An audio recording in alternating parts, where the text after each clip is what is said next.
When we die, our soul departs from our body. And the soul goes on a journey that has many stages to it. And for the beginning of this khutbah, I want to focus on one stage of the journey of this soul. And that is when the soul descends into the grave to be reunited with our bodies. And when the soul is coming down, it witnesses the janazah, the funeral. And your body is laying there on the ground, wrapped up, getting ready to be buried. And you're descending and you're seeing this, and you're hearing it, you're experiencing it.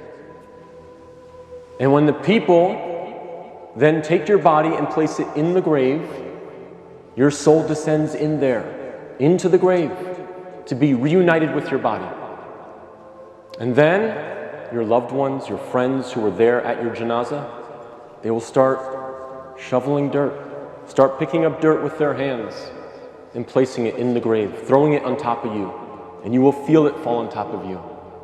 And they will do this until you are completely covered up. And you will be there in the grave, covered up, and you will have consciousness.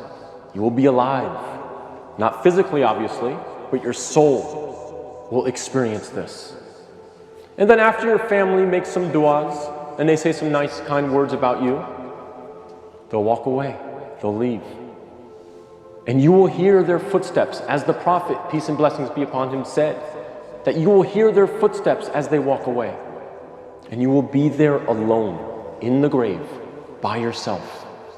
Darkness, silence. What happens at that point? Two angels come to you, Munkar and Nakir, and they ask you three questions.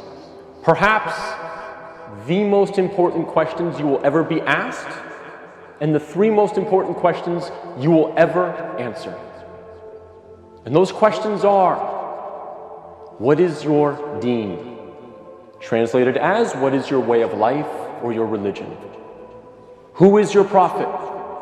And who is your Lord? Not necessarily in that order, but those are the three questions.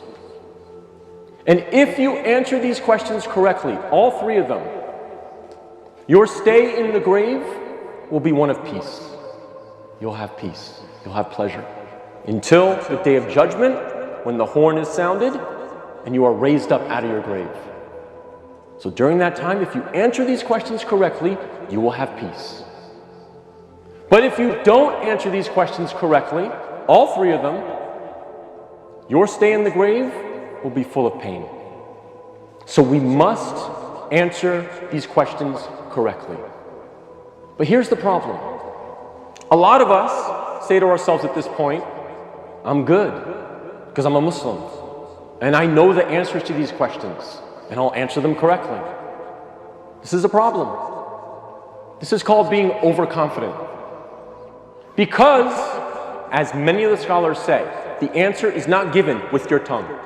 The answer is not given with your brain. The answer is given with your heart. What is in your heart will come out at that moment.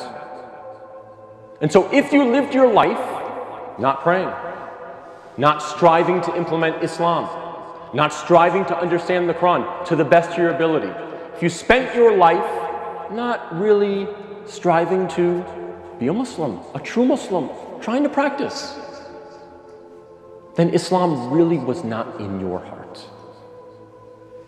So we have to make sure that we're striving, again, to the best of our ability. I'm not asking for perfection. I'm not asking for scholars. I'm not asking for you to be of the best character like the Prophet, peace be upon him, but we must strive for it. So that on that day, when these angels come to us and they ask us these questions, what is in our heart will naturally come forward. The answers, the correct answers will come forth. And not the answers of, I was striving for something other than the pleasure of Allah. So we have to make sure that Islam is in our hearts, not just on our lips, not just in our mind.